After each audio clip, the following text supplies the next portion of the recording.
Waalaikumsalam warahmatullahi wabarakatuh. Alhamdulillah wa syukurillah la haula wa la quwwata illa billah. Asyhadu an la ilaha illallah wahdahu la syarika lah wa asyhadu anna Muhammadan abduhu wa rasuluh. Allahumma shalli wa sallim ala sayyidina Muhammadin wa ala alihi wa sahbihi wasallam. Usikum wa nafsi Alhamdulillah, Alhamdulillah. Pada pagi ini adalah kita mensyukuri nikmatan Allah yang luar biasa, yang telah kita nikmati hampir setiap saat. Salah satu yang mungkin saya ingatkan adalah oksigen yang kita hidup. Kalau kita harus mengganti oksigen itu, maka sebulan itu kita sudah habis berapa itu? Saya sendiri itu berarti hampir 1 jutaan oksigen. Ya, maka itu sebetulnya mahal.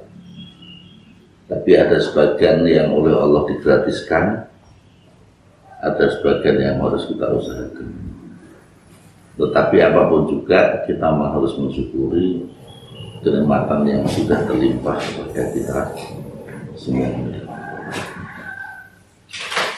Yang kedua, alhamdulillah, marilah kita sholawat serta salam semoga terlimpahkan pada Rasulullah Sallallahu Alaihi Wasallam, membimbing dan mengeluarkan dari kejahilian kepada nurul Islam, kepada cahaya Islam.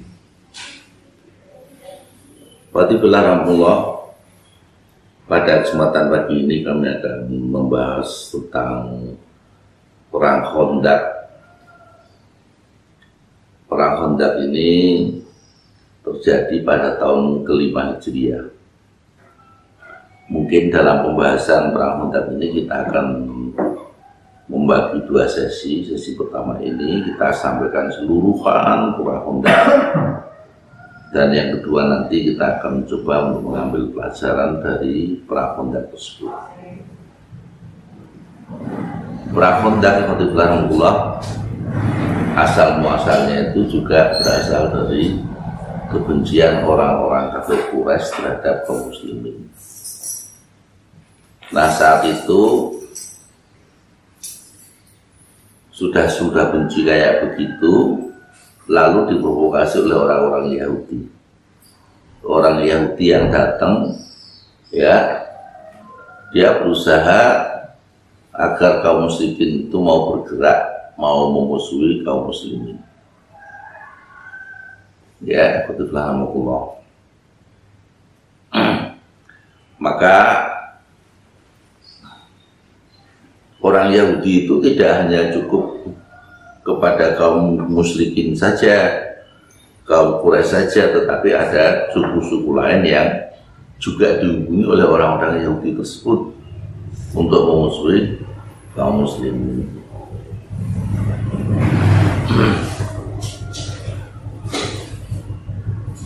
Jadi perang Khandaq itu alhamdulillah yang sering disebut dengan juga perang Ahzab. Kenapa disebut dengan perang Ahzab? Karena memang terdiri dari golongan-golongan yang memusuhi kaum muslimin, ya. Lah golongan-golongan itu beberapa di antaranya adalah kaum Quraisy itu sendiri, ya. Lalu Ghatafan, ini adalah sebuah suku yang cukup besar. Kabilah-kabilah Arab lain yang kecil-kecil juga melibatkan diri dalam hal ini dalam peperangan Ahzab. Itu juga kelompok-kelompok Yahudi dan pengikut-pengikut mereka. Ya, alhamdulillah. Nah, Yahudi ini berhasil ya menghasut kaum Quraisy untuk memerangi kaum muslimin, walaupun sebelumnya orang-orang Quraisy sudah memusuhi kaum muslimin.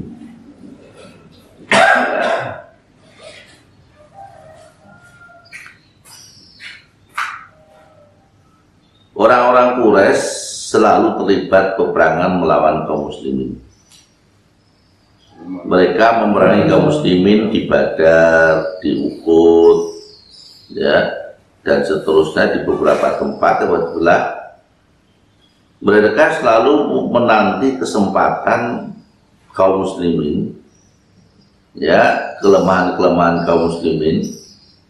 Maka ketika orang Yahudi datang menemui mereka dan menghasut untuk memerangi kaum muslimin di kampung halaman mereka, hasutan ini mendapat sambutan yang sangat, ya, dan dari keinginan kaum Quraisy. Terlebih utusan Yahudi ini berjanji akan mendukung sepenuhnya dan turut berperang bersama mereka melawan kaum muslimin. Disebutkan dalam kisah utusan Yahudi ini ketika mereka datang ke kaum Quraisy, salah seorang pemimpin Quraisy bertanya kepada mereka, mana yang lebih baik, agama kami atau agama Quraisy, ya, atau agama Muhammad? Utusan orang Yahudi menjawab, agama kalianlah yang lebih baik dari agama mereka. Sebagian riwayat, karena orang Quraisy itu ragu terhadap orang Yahudi, maka orang Yahudi itu pun ditantang oleh orang-orang Quraisy untuk menyembah jibti dan tauhid-tauhid yang lain. Dan akhirnya mereka pun menyembahnya, duduk dan menyembah jibti wa tauhid. Itulah yang digambarkan oleh Al-Quran. Ya, di dalam sebuah ayat, ya, surat An-Nisa ayat 51 umpamanya, alam tara ilal ladina utu nasiban minal kitabi yu'minuna bil jibti wat tauhid wa yaquluna lil ladina kafaru haula'i ahda minal ladina amanu sabila. Apakah kamu tidak memperhatikan orang-orang yang diberi bagian dari kitab, maksudnya orang-orang Yahudi? Mereka percaya kepada jibti dan tauhid, mereka percaya pada Tuhan-Tuhannya orang kafir Quraisy itu, ya, dan mengatakan kepada orang-orang kafir, ya, bahwa mereka itu benar-benar lebih benar jalannya dari orang-orang yang beriman. Jadi menganggap bahwa orang yang beriman itu lebih buruk daripada orang-orang tersebut. Nah, itulah yang pertama provokasi dilakukan oleh mereka. Ya, orang Yahudi itu yang melakukan provokasi adalah Huyai bin Akhtab dan Ka'ab bin Ashraf. Dua orang inilah salah satu pentolan-pentolan Yahudi yang memprovokasi agar kaum musyrikin Mekah beserta kabilah-kabilah yang lain untuk menyerbu Rasulullah Sallallahu Alaihi Wasallam. Ya, hasutan orang-orang Yahudi tersebut, memang cukup berhasil. Maka ketika mereka sudah berkumpul, ya, di kawasan Mar Az-Zahran yang terletak 40 km dari Mekah, ya, dari sana seluruh kaum kafir Quraisy beserta kabilah-kabilah besar tadi yang ikut, seperti kabilah Ghatafan, ya, kabilah Najd, ya, dan kabilah yang ada dalam Yahudi. Maka Rasulullah segera bermusyawarah dengan para pimpinan-pimpinan, sahabat-sahabat tua, ya, yang selama ini sudah memberikan kontribusi yang cukup besar terhadap Islam. Ya, maka setelah berdiskusi panjang, ternyata ada usulan yang menarik dari salah satu peserta diskusi, yaitu Salman Al-Farisi. Ya, Salman Al-Farisi ini orang Persia, yang sudah masuk Islam. Nah ceritanya itu ketika masuk Islam dia juga menurut beberapa orang yang bercerita dalam sebuah ceramahnya itu, ya, ketika Rasulullah itu diberi sesuatu kurma, ya, dia kurma itu merupakan zakat itu, ya. Ya, tapi Rasulullah bertanya lagi, apa ini kurma itu apa ini? Zakat. Oh ya. Terus zakat itu dikasihkan ke orang lain. Oh, ini berarti ciri pertama masuk bahwa seorang nabi tidak menerima zakat. Lalu datang yang kedua, mau ngasih juga. Dia mengatakan ini hadiah. Lalu Rasul memastikan ini apa ini? Hadiah. Rasul memakannya. Ya. Lalu Rasulullah itu membungkuk, ya, karena dalam rangka aktivitasnya itu ternyata dalam punggungnya betul-betul ada tandanya. Maka Salman Al-Farisilah dengan saat itu dia mengucapkan asyhadu alla ilaha illallah wa asyhadu anna Muhammadar Rasulullah. Ini kalau nggak salah ceramahnya siapa nih ya? Ceramahnya Abdul Somad kalau nggak salah ini, ya. Ya. Jadi Salman Al-Farisi itu memang orang Persia. Dia mengatakan dalam musyawarah itu, kalau di orang-orang Persia itu, kalau peperangan dia itu mencoba untuk menggali, mengamankan daerahnya, ya, dengan galian-galian yang cukup lebar dan dalam, yang manusia itu tidak mampu untuk melewatinya. Ya. Setelah musyawarah itu Rasulullah ternyata menerima pendapatnya Salman Al-Farisi tersebut.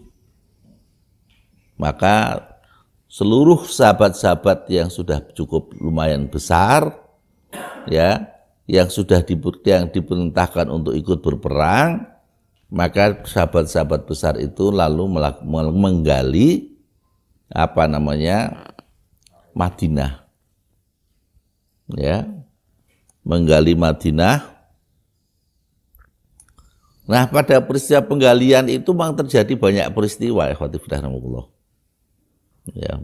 Pada peristiwa penggalian kota Madinah itu, yang mengelilingi kota Madinah itu memang banyak peristiwa, ya. Salah satu di antaranya adalah syair-syair Rasulullah, atau mencoba Rasulullah itu bersyair dengan syairnya Rawahah. Ya. Ya Allah, andai bukan karena Engkau, tentu kami tidak mendapatkan petunjuk. Ya, tidak pula bersedekah dan sholat. Maka ya Allah, turunkan kami ketenangan dan berilah kami kekuatan. Kuatkanlah pendirian kami kala berhadapan dengan musuh. Ya, watabid aqdamana. Ya, khatibillah. Maka kerabat banyak yang membenci kami jika mereka bermaksud menimpa ujian. Luar biasa, ya. Lalu Rasulullah memberikan motivasi kepada para sahabat-sahabatnya itu. Ya. Beliau ikut menggali parit, jadi Rasulullah ikut turun dan berdoa untuk mereka. Ya. Salah satunya, ya, sesuatu yang diriwayatkan oleh Imam Bukhari, hadis dalam kitab sahihnya dari Anas radhiyallahu anhu, ia berkata, Rasulullah pergi menghampiri parit. Saya itu kaum muhajirin dan ansor tengah membuat parit pada pagi hari dengan udara yang dingin. Ya, memang kalau sedang musim dingin itu ya dingin sekali, ya. Tidak sedinginnya, tentunya melebihi dinginnya orang Indonesia, ya. Ya. Mereka tidak memiliki budak-budak untuk mewakilinya. Jadi mereka itu akhirnya berperang langsung. Maksudnya orang-orang banyak yang turun langsung. Ya. Mereka kelihatan keletihan dan kelaparan. Beliau mengucapkan, ya Allah, kehidupan sejati adalah kehidupan akhirat. Jadi ketika melihat orang-orang itu lapar, kelelahan, begitu, ya, maka Rasulullah Shallallahu Alaihi Wasallam mendoakan dan mengatakan kehidupan yang asli itu kehidupan akhirat, ya. Maka orang-orang kaum muslimin yang ikut menggali itu pun menyahut saat itu, ya, kamilah orang-orang yang berjanji setia, maksudnya orang-orang Ansor, ya, kepada Muhammad untuk berjihad selama hayat masih dikandung badan. Nah, nah, peristiwa-peristiwa yang lainnya yang dapat kita coba sampaikan di sini karena memang itu cukup menarik, ya. Ya, yaitu tentang kaum muslimin itu kalau mau izin, ya izin saja kepada Rasulullah, dan nanti setelah keperluannya selesai dia kembali lagi untuk menggali parit. Nah, ternyata ini juga dimanfaatkan oleh orang-orang munafik. Ya. Orang munafik itu, ya, dia izin, ya. Ya, karena dia mengatakan rumah-rumah kami terbuka. Tidak ada yang jaga maksudnya. Padahal rumah kaum muslimin juga sama terbuka, tidak ada yang jaga. Ya. Tapi orang munafik mencari-cari alasan rumah kami terbuka katanya. Ya.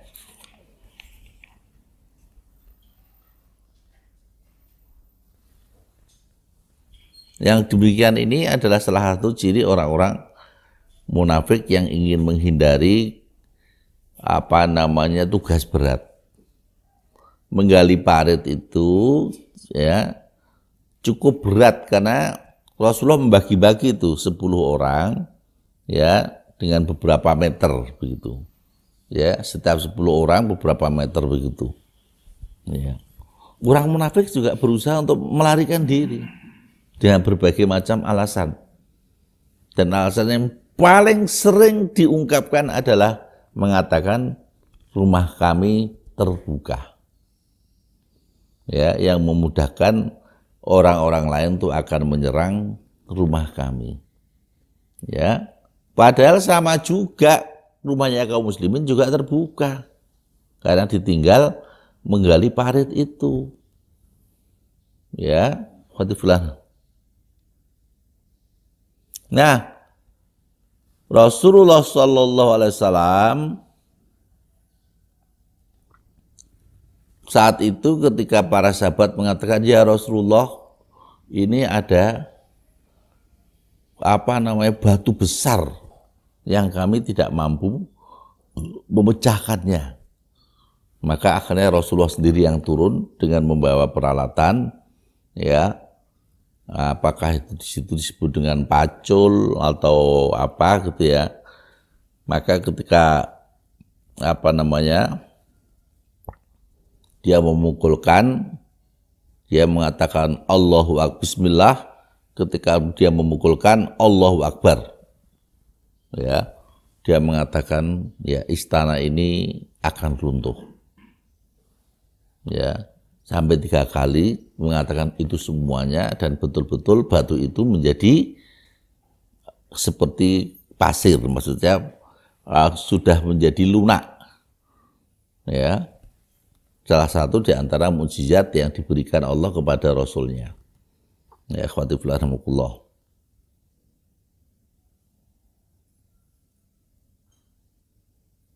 Ya, yes, contohnya tadi, ya, ketika dia mengambil cangkul dan mengucapkan Bismillah, beliau kemudian menghantam tanah yang keras itu. Saat itu pula beliau mengucapkan Allahu Akbar, ya, aku diberi kunci istana yang berwarna merah saat ini. Ya, itu yang pertama kali, ikhwatifillah rahmatullah. Yang kedua juga sama, ya, dia mengatakan Allahu Akbar, aku diberi wilayah Persia, istana yang putih, dan seterusnya. Dan yang ketiga pun juga dia mengatakan Allahu Akbar, aku diberi kunci-kunci di Yaman.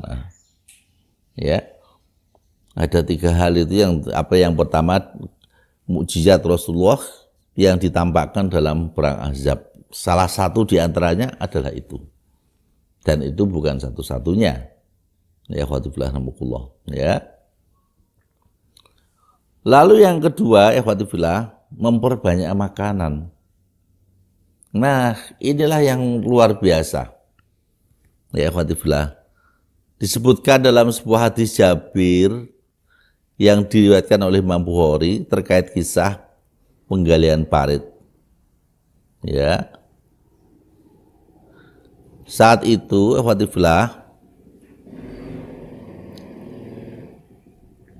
ada seorang sahabat yang izin pada Rasulullah, wahai Rasulullah, izinkan aku pulang. Aku kemudian pulang ke rumah, lalu aku bertanya kepada istriku, ada makanan apa? Istrinya mengatakan, ini ada sedikit gandum, gitu ya, dan masih ada kambing perempuan. Ya, kambing apa namanya? Betina, ya. Kambing betina begitu ya. Saya kok kambing kok perempuan gitu ya, enggak enak ya. Ya padahal betina sama perempuan kan ya sama kan ya. Ya. Nah, setelah dimasak dan seterusnya dan matang, ikhwatifillah, sahabat tadi mengajak Rasulullah dengan beberapa sahabatnya. Sebetulnya yang diajak itu sedikit saja. Ya Rasulullah dengan sedikit teman-temannya. Tidak banyak. Tetapi Rasulullah ternyata membawa seluruhnya. Ya, seluruh yang menggali parit itu diajak Rasulullah ke rumahnya sahabat tersebut. Ya. Maka sebetulnya sahabat tersebut juga ketar-ketir, ya Allah. Kalau nanti enggak cukup gimana? Ya. Maka dia kepada istrinya pun juga ngomong sama sahabat tersebut. Loh, apa kamu enggak bilang sama Rasulullah bahwa makanan kita hanya cukup untuk beberapa orang? Ya, dia sahabat tadi mengatakan sudah kami sampaikan. Saat itu Jabir namanya, sahabatnya saat Jabir, ya. Sehingga dia berkata ya sudah, itu adalah terserah Rasulullah Sallallahu Alaihi Wasallam. Maka beliau kemudian berkata, silakan kalian masuk. Sahabat-sahabat yang lain itu banyak sekali, dan jangan berdesakan. Yang mengatakan bahwa yang ikut makan itu banyak sekali, ya kalimat ini, jangan berdesakan. Ya.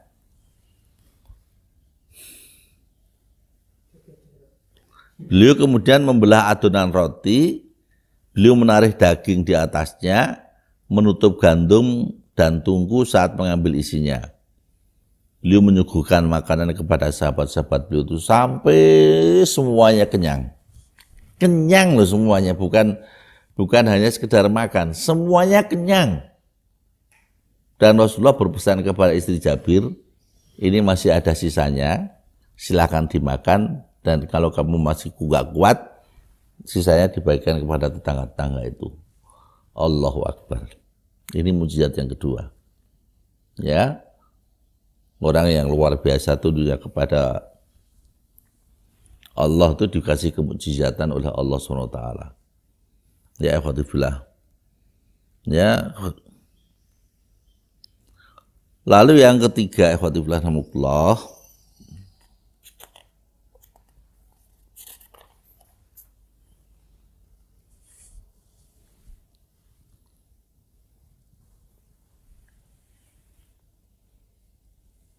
ya tadi orang munafik tadi ya. Orang munafik itu sudah mulai izin dengan berbagai macam alasan. Makanya inilah yang saya tuh ingin mengatakan pada antum itu. Jangan banyak izin. Ya, kalau mencari alasan akan ketemu kamu mencari alasan itu. Ya, alasannya ketemu insyaallah. Ya. Karena Allah akan menampakkan begitu itu. Dan itu cirinya siapa? Orang munafik. Ya, cirinya orang munafik kalau kita itu nanti banyak izin itu. Nah, orang munafik itu ikhwatifillah sebagaimana dalam surat An-Nisa ayat 62 sampai 63 itu, innamal mu'minuna alladzina amanu billahi wa rasulih wa idza kanu ma'hu ala amrin jami'in lam yadhhabu hatta yasta'dinu. Innal ladzina yasta'dinunaka ulaika alladzina yu'minuna billahi wa rasulih wa idza sta'dzanuka li ba'di sya'nihim fa'dzam liman syi'ta minhum wastaghfir lahumullah innallaha ghafurur rahim. La taj'alu du'a ar-rasuli bainakum ka du'ai ba'dikum ba'dha qad ya'lamullaha alladzina yatasallaluna minkum liwadha falyahdharil ladzina yukhalifuna an amrih an tusibahum fitnatun aw yusibahum adzabun alim.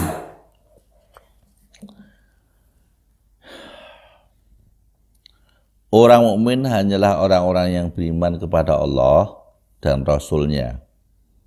Dan apabila mereka bersama-sama dengan Rasul-Nya dalam satu urusan bersama, mereka tidak meninggalkan Rasulullah sebelum meminta izin kepadanya. Ini adab yang luar biasa yang diajarkan Allah kepada hambanya. Sesungguhnya orang yang meminta izin kepadamu, wahai Muhammad, merekalah orang-orang yang benar-benar beriman kepada Allah dan Rasul-Nya. Maka apabila mereka meminta izin kepadamu karena suatu keperluan, berilah izin kepada siapa yang engkau kehendaki di antara mereka. Dan mohonkanlah ampunan untuk mereka kepada Allah. Sungguh Allah Maha Mengampun, lagi Maha Penyayang. Janganlah kamu jadikan panggilan Rasul di antara kamu seperti panggilan sebagian kamu kepada sebagian yang lain. Sungguh Allah mengetahui orang-orang yang keluar secara sembunyi-sembunyi, metu ora kondo, metu ora izin. Ya, ini bedanya. Kalau orang mukmin itu berusaha untuk izin Rasulullah, kalau tidak diizinkan ya dia tetap. Tapi ini ada kelompok yang keluar ketika, maksudnya urusan yang bersama itu ketika Rasulullah mungkin ngisi pengajian atau ketika Rasulullah sedang ngomong-ngomong bersama orang banyak begitu. Nah ini ada orang yang keluar tanpa izin di antara kamu dengan berlindung kepada kawannya. Maka hendaklah orang-orang yang menyalahi perintah Rasulullah takut kepada pendapat cobaan atau ditimpa azab yang pedih. Inilah waktu Allah. Nah kaum munafikin tadi salah satu di antaranya itu. Makanya kalau kamu tuh kadang-kadang saya tuh kalau ada izin yang saya ragu, ya saya diamkan saja. Ya berarti kami mau ya monggo, tetapi sebetulnya saya tidak mengiyakan. Ya, kalau ada orang izin pada saya itu pada suatu ketika ada perintah, ya apalagi orang tidak izin. Aku kurang ngerti gini dicacah gitu ya. Ya. Nah ini saya khawatir kalau ini menjadi kebiasaan antum dan antum itu nanti menjadi orang-orang nifak nanti akhirnya. Ya makanya kalau ada kondisi yang seperti ini pada diri antum, berhentilah. Ya berhentilah, gitu ya. Ya atau izin kalau belum saya mendapatkan izin oke dari saya. Berarti kamu harus tetap ikut, mengikutinya. Ya, akhwatifillah.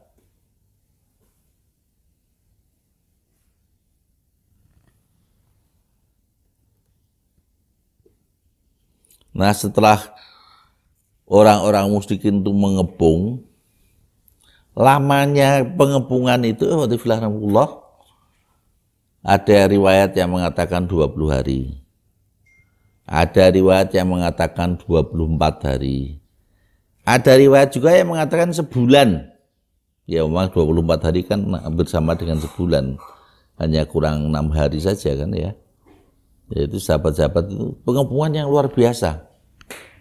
Dari berbagai macam golongan itu. Ya. Nah, Ketika sudah kayak begitu, ya, suatu saat ketika ada orang-orang kelompok mereka, ya, kelompok Ghatafan, salah satu adalah dari Bani Ghatafan, ya,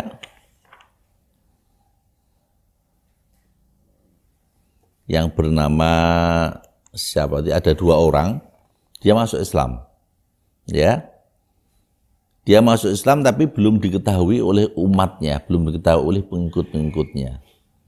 Ya, maka dia menemui Rasulullah Shallallahu Alaihi Wasallam. Ya Rasulullah, sebetulnya saya sudah masuk Islam. Ya, maka terserah Rasulullah apakah saya tetap di sana atau kamu mengikuti Rasulullah.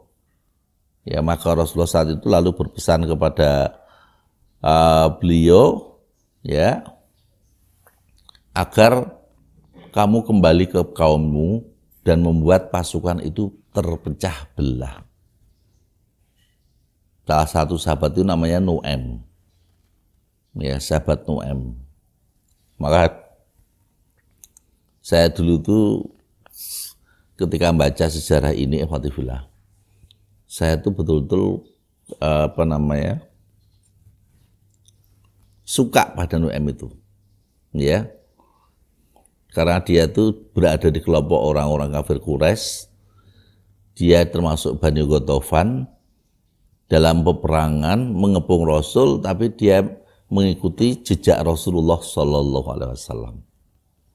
Apa yang dilakukan oleh Nu'aim? Dia lalu bersilaturahmi kepada orang Yahudi.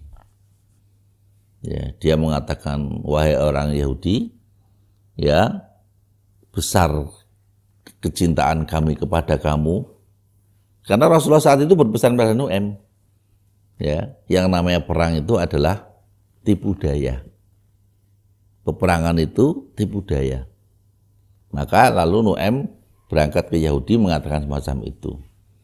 Ya, maka setelah itu dia mengompori orang Yahudi, kalau kamu diajak orang kafir Quraisy, ya, kalau kamu orang di sini, ya, orang di Madinah, kalau kelompok-kelompok mereka itu orang Ghatafan, orang kafir Quraisy, orang Bani Najd dan yang lainnya yang ngepung itu, setelah perang dia pulang. Maka dari itu kamu minta jaminan, jangan mau kamu itu gampangnya dihapusi aja gitu ya. Ya. Nah setelah itu selesai, maka dia ganti menuju orang-orang kafir Quraisy. Ya, kamu harus hati-hati terhadap orang Yahudi. Ya, orang Yahudi itu perilakunya memang kayak begitu. Maka, kalau kamu ingin bekerja sama dengan orang Yahudi, kamu harus minta jaminan. Ya, harus minta jaminan. Begitu juga dia ke Bani Ghatafan dan seterusnya. Nah, setelah dia mengatakan kepada orang kafir Quraisy yang semacam itu, ya, orang kafir Quraisy jadi ragu-ragu. Loh, ini benar atau tidak nih? Orang Yahudi yang bekerja sama dengan saya itu, dengan dia mengatakan, Nu'aim itu mengatakan kepada orang kafir Quraisy bahwa orang Yahudi itu sudah kembali kepada Rasulullah. Ya, coba kamu cek lah ini. Makanya dia mengutus beberapa orang pergi ke orang Yahudi, ya, ke kelompok tokoh-tokoh orang Yahudi. Ya, maka setelah dicek, ya, orang Yahudi itu ternyata betul dia minta jaminan. Ya, minta jaminan, ya, kalau kamu tidak akan lari, ya, ketika kami nanti jangan ditinggal sendirian. Nah, akhirnya orang-orang Quraisy itu mengatakan, lu bener toh, ya, betul, berarti kata-kata Nu'aim itu benar. Orang Yahudi itu berkhianat.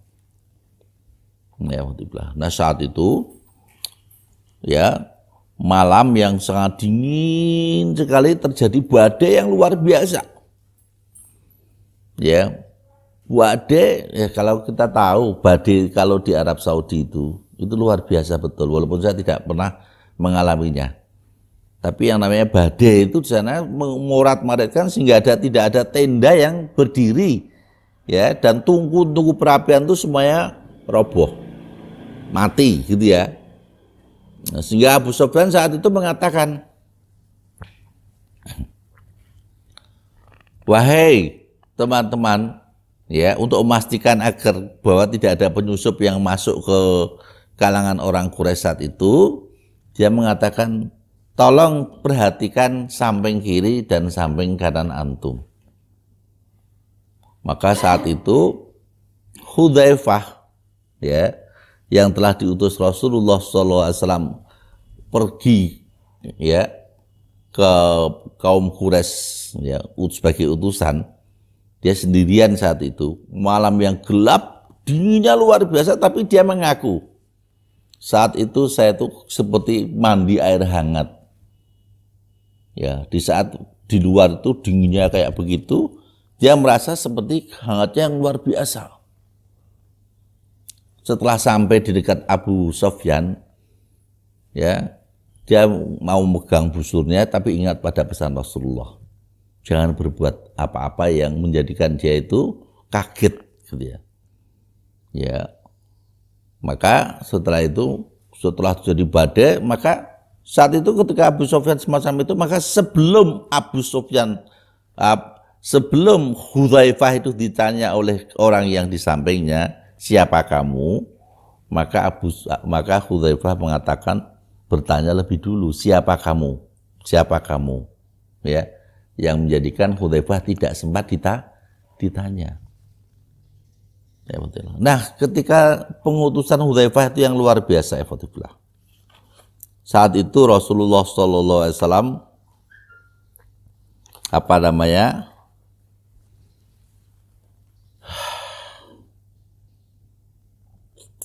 siapa yang mau mencari informasi di tengah-tengah musuh, nanti dia akan bersama saya. Ya, biasanya orang yang kayak begini, sahabat yang kayak begini, ditanya kayak begini, semuanya berebutan. Tapi saat itu betul-betul kondisi mencekam, kaum muslimin ketakutan, ya, ketakutan yang luar biasa sehingga semuanya diam. Tapi diulangi lagi oleh Rasulullah yang kedua, siapa yang mau mencari informasi, ya, pada orang-orang kafir Quraisy, setelah itu kembali pada malam ini, ya, maka dia nanti insya Allah berkedudukan bersama saya, ya, di akhirat kelak. Itu juga nggak ada jawaban, karena semuanya betul-betul menakutkan. Sampai yang ketiga kalinya Rasulullah menyampaikan semacam itu pun tidak ada jawaban. Sahabat-sahabat besar pun tidak ada jawaban. Ali pun tidak juga menjawab. Yang biasanya orang yang cerdas, orang yang berani itu adalah Ali bin Abi Thalib, ya. Ya, Ali bin Abi Thalib juga diam saja, nggak berani mengatakan ya. Maka Rasulullah mengatakan, Hudzaifah kum, berdirilah Hudzaifah, berangkatlah kamu. Ya, dengan pesan tadi, jangan membuat kekacauan. Maka Hudzaifah berangkat, saat itu dingin sekali yang digambarkan oleh Hudzaifah. Tetapi saat itu Hudzaifah itu merasa hangat badannya. Merasa hangat betul. Ya. Sampai di sana, ya, dengan dari proses tadi ketika ada badai yang luar biasa dan kaum orang-orang kafir Quraisy sudah terjadi perpecahan begitu. Ya, maka setelah selesai Hudzaifah tadi diam dan dia kembali malam itu, setelah sampai kepada Rasulullah dia kedinginan lagi. Saking dinginnya. Khawatifillah dikepung dalam 20 hari atau 24 hari oleh musuh-musuh itu. Dan ketika Rasulullah itu ikut memukul batu besar yang menghalangi mereka itu, ada batu yang nyumpel di perutnya. Di perut Rasulullah menandakan Rasulullah itu kelaparan sebetulnya.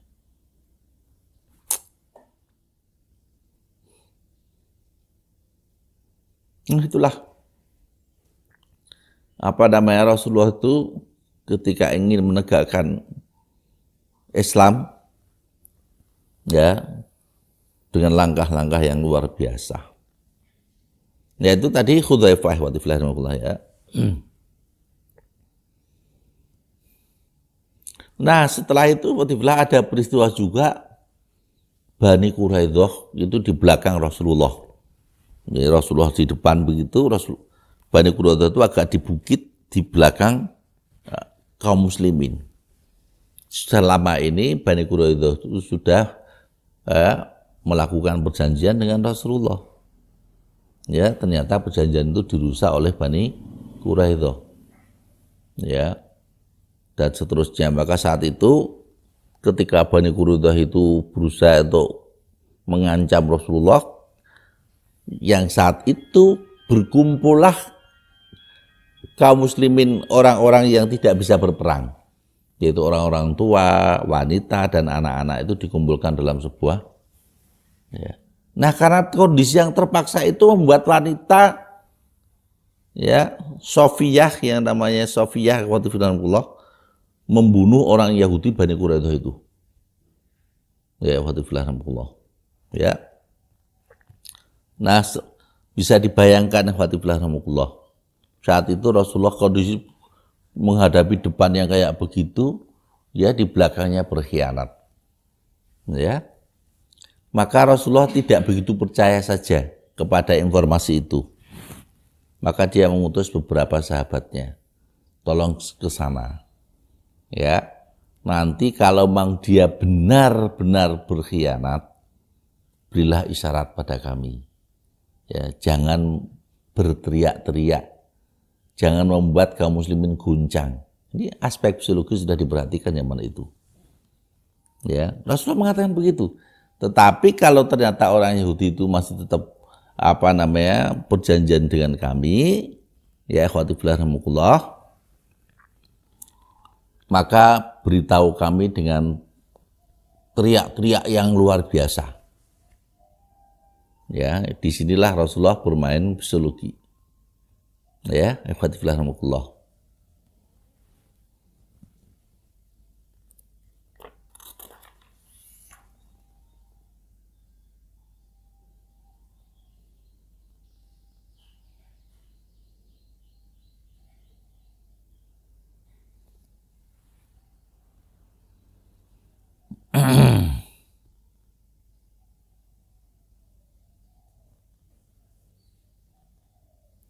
Nah, kondisi yang semacam itu, sudah kondisi pengepungan yang kayak begitu, beberapa ditinggal orang munafik, di belakangnya ada orang Yahudi yang berkhianat. Nah, disinilah Allah menurunkan ayat surat Al-Ahzab ayat 9 sampai 11. A'udzubillahi minasyaitonirrajim. Ya ayyuhalladzina amanu dzkuru nikmatallahi 'alaikum Ija'atkum junudum fa'arsalna alaihim riham wa junudan lam tarawha wa kana Allahu bima ta'maluna basira. Ija'ukum min fawqikum wa min asfala minkum wa idzaghatil absar wa balaghatil qulubul hanajir wa tadunnuna billahi dzununa. Hunalika batuliyal mu'minuna wa zulzilu zilzalan syadida. Jadi saat kaum muslimin sudah begitu, ya sudah berusahalah kamalnya. Ya, maka Allah menurunkan beberapa angin yang besar kepada kaum musyrikin dan kekacau balauan barisan kaum musyrikin yang sudah diobrak-abrik oleh Nu'man. Itu merupakan kenikmatan yang luar biasa yang diberikan kepada orang-orang mukmin. Maka di situ ya ayyuhalladzina amanu, wahai orang-orang yang beriman, ingatlah akan nikmat Allah yang telah dikaruniakan kepadamu. Ketika bala tentara datang kepadamu, lalu kami kirimkan kepada mereka angin topan dan bala tentara yang tidak terlihat. Jadi bala tentara yang tidak terlihat itu angin yang sangat kencang. Ya alhamdulillah.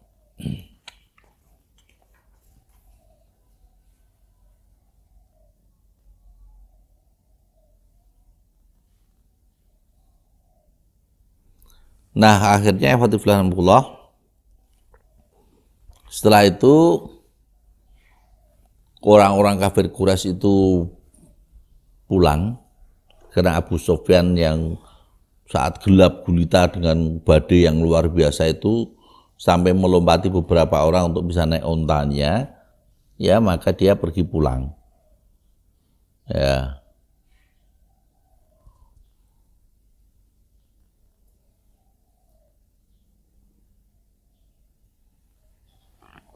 Ya, maka setelah itu Rasulullah selesai. Setelah selesai, Rasulullah itu meletakkan pakaian perangnya. Maka Jibril pun datang. Ya Rasulullah, engkau letakkan pakaian perangmu itu. Ya, itu berarti perintah dari Allah agar kaum muslimin berangkat ke Bani Quraidah. Akhirnya Rasulullah bersama pasukannya lagi disuruh kumpul lagi gitu ya, yang masih luka-luka juga masih terasa. Ya, dia mengatakan sekarang berangkat ke Bani Quraidah sambil mengatakan jangan sholat asar melainkan kamu sampai ke Bani Quraidah. Nah, disinilah ada dua penafsiran yang saat itu masih ada Rasulullah. Sudah ada perbedaan pendapat itu. Rasulullah diam saja. Yang satu dia sholat, ya karena waktunya sudah hampir habis. Yang satu dia sholat asar itu sampai ke Bani Quraidah, mengikuti sabda Rasulullah itu. Ya, ya. Ya maka perbedaan itu memang tidak bisa disatukan. Perbedaan itu memang ada. Sejak zaman Rasulullah itu ada. Sejak zaman sahabat juga ada. Zaman tabiin ada. Maka sekarang kalau terjadi perbedaan lalu kita ingin menyatukan fikih, itu nggak mungkin. Fikih itu pemahaman seseorang. Maka kita tidak bisa memaksa orang harus sama dengan kita. Ya, orang tidak bisa memaksa. Kami tidak bisa memaksa kamu harus meyakini apa yang kami yakini. Ya, alhamdulillah.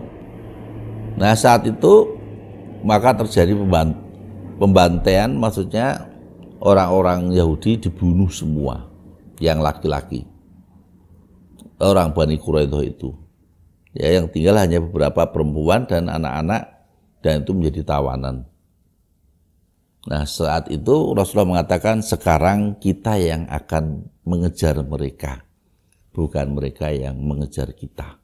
Jadi perang Ahzab itu adalah titik balik Rasulullah ya melakukan peperangan kepada mereka. Nah, inilah rahmatullah tentang perang Ahzab dengan berbagai hiruk pikuk dan mukjizat yang diberikan Allah kepada Rasulnya. Jadi orang-orang munafik juga nampak kemunafikannya, rahmatullah. Ya. Sehingga kaum muslimin yang tetap tegar bersama Rasulullah, ya dia akan tetap bersama. Walaupun tadi ya ketika luka-luka masih banyak, ya mungkin membuat kita ini ngapain sih? Ya orang cari kerjaan aja, wong kita ini baru aja capek perang, selesai kok disuruh perang lagi gitu ya. Mungkin kira-kira begitu, barangkali orang yang ada ganjalan dalam hatinya itu sebuah hati yang buruk, ya. Ketika sudah lelah, kok disuruh berangkat lagi, mesti akan jengkel. Tapi itu terjadi, ya, terjadi pada perang Ahzab sama perang Bani Quraidah. Ya, jadi ketika Rasulullah meletakkan senjatanya, belum sempat saja terlepas, sudah diingatkan oleh Allah melalui malaikat Jibril. Nah, inilah yang nantinya besok kita akan mengambil pelajaran dari beberapa peristiwa perang Khandaq atau perang Ahzab yang terjadi saat itu. Perang Ahzab terjadi pada tahun ke-5 Hijriah, pada bulan Syawal. Ya, pada bulan Syawal. Ya, alhamdulillah. Jadi serasa itu aja mungkin yang dapat saya sampaikan pada kesempatan kali ini. Dan mudah-mudahan pada besok kita bisa mengambil pelajaran-pelajaran yang cukup banyak cukup berarti buat kita, karena maksudnya perang Ahzab itu walaupun tidak terjadi peperangan kaum muslimin, pembunuhan itu hanya sekali, yaitu ketika Ali bin Abi Thalib bertemu dengan mereka yang mampu untuk menembus parit yang sempit. Ya, ada salah satu orang mereka yang menekat kayak begitu lalu dibunuh oleh Ali bin Abi Thalib. Ya, waktulah. Ya, itulah terjadi perang. Maka peperangan itu nyata. Saya ingatkan, peperangan itu nyata dalam kehidupan. Jangan dihindari. Dan Allah juga sudah pernah mengingatkan. Ya, peperangan kamu diwajibkan berperang. Walaupun itu tidak kamu sukai. Lalu Allah menjelaskan, apa-apa yang tidak kamu sukai itu boleh jadi adalah baik buat kamu. Dan apa saja yang kamu cintai itu boleh jadi itu buruk buat kamu. Ya, alhamdulillah. Ya, mungkin itu aja yang dapat kami sampaikan.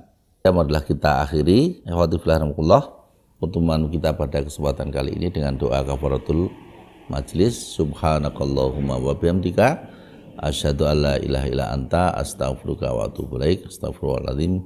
Wassalamualaikum warahmatullahi wabarakatuh.